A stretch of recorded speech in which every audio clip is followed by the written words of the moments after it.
गजपति जिला यूनियन ग्राम्य आत्मनिजुक्ति प्रशिक्षण अनुष्ठान द्वारा 35 जन महिला तालीमार्थी वस्त्र और चित्रकला तालीम कार्यक्रम शुभ उद्घाटनी उत्सव यूनियन ग्रामीण आत्मनिजुक्ति प्रशिक्षण अनुष्ठान श्रेणी गृह परिसर में अनुष्ठित हो जाइछि।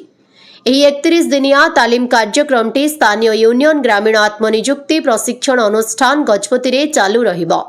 एथिरे गजपति जिलार 7 गोटी ब्लॉक रो विभिन्न ग्राम पंचायत रो महिला माननकु वस्त्र और चित्रकला तालीम दिया जिवो। एथिरे मोट 35 जन महिला उपस्थित थिले। उद्घाटनी सभारे मुख्य अतिथि भावे श्रीमान तिमन बारा ओडिशा जीविका मिशन तथा मिशन शक्ति गजपति एवं श्रीमान अभिषेक मिश्र मुख्य जिला बैंक परिचालक तथा निर्देशक यूनियन ग्राम्य आत्मनिजुक्ति प्रशिक्षण अनुष्ठान गजपति सभापतित्व करथिले तथा श्रीमती ए बालामणि आचार्य प्रशिक्षिका सम्मानित अतिथि भावे जोगदे तालीमार्थी माननकु वस्त्र और चित्रकला तालीम करी स्वरोजगार करबाकू उत्साहित करथिले।